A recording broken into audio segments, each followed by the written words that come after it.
Well, color me not surprised. Banks are saying no to loans on Dodge Charger Daytonas, Scat Packs, and RTs, the electric vehicles. No, why would they do that?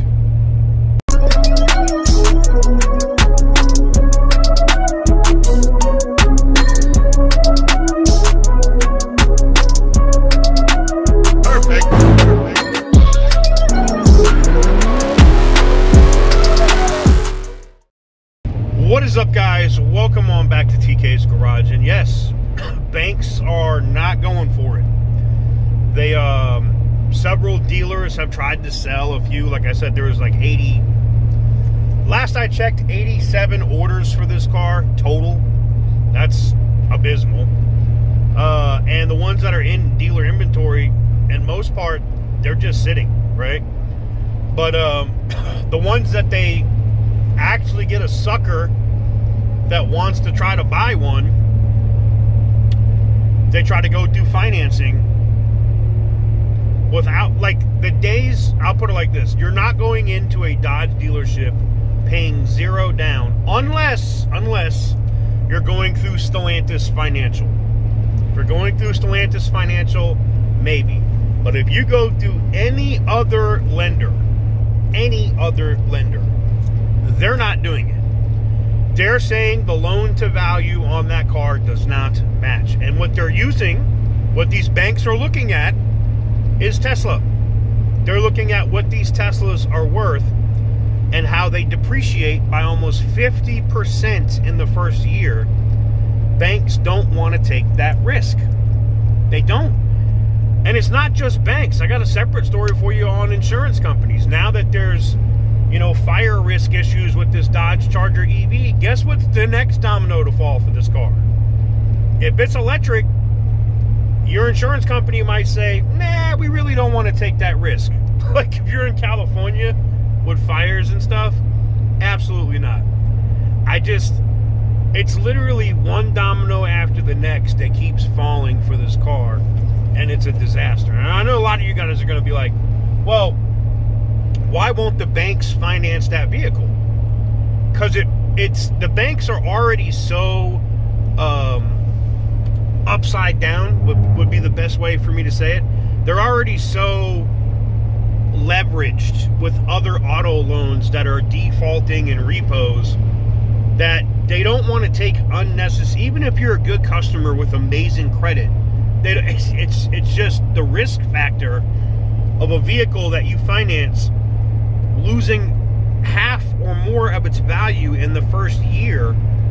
And then if this thing's having issues, if this thing's doing whatever, you will have people that will walk away from that car note or walk away from that car, and now the bank is holding a big fat sack of debt. Stellantis doesn't care, the dealer doesn't care, they've been paid already. It ruins your credit, yeah, but the bank is the one that holds the L. And banks ain't doing that. They've already learned their lesson on a lot of Teslas, right? It's why, it's why when you go to Tesla's site too, that they have their they have specific financing partners that they use, because those lenders are willing to accept that risk. But these lenders, like, I wanted to see. I'm not buying one. Don't roast me. Don't say, why are you even looking at it, TK? I just wanted to see, because when I was seeing this on Bloomberg, I was like, no way. Let me see. So I went through my thing, because I can go right through on my app with USAA and apply for funding, right? Sure enough, went through. I get they give you the approval, and they give you what's called a dealer funding request. It's like a PDF. You give it to them when you get there, and they basically apply the vehicle, to the note. But USAA now has a thing on there. I haven't seen this before, because I have financed vehicles with USAA in the past. If it's an electric vehicle, a Tesla or anything else, a Rivian or anything else, that you have to contact them with the VIN number first before going to the dealer, because they won't fund the deal. They have to literally check the loan to value and whatnot of that vehicle and what their risk is on it before they'll write the note. That's insane. Same thing with Navy Federal. I contacted them. They said they're not even financing that car. I have great credit.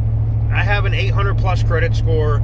I don't have a bunch of debt. None of my credit cards are over 5% of usage. I don't have that issue. I should easily be able to get approved, right, for that vehicle if I want it.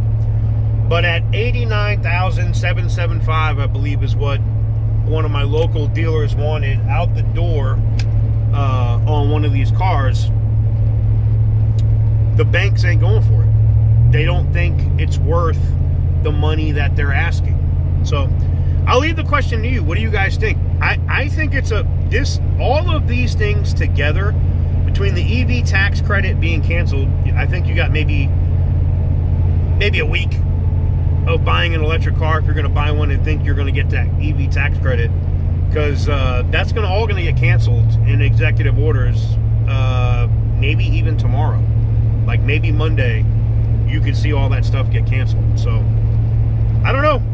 I'd love to know what you guys think in the comment section down below. Do you think, I know the tax credit is definitely going out the window for the EV tax credit, but with the EV tax credit going out, banks not willing to finance this car, the fire risk issue that I talked about earlier, I'm wondering how long it is until insurance companies also end up saying no.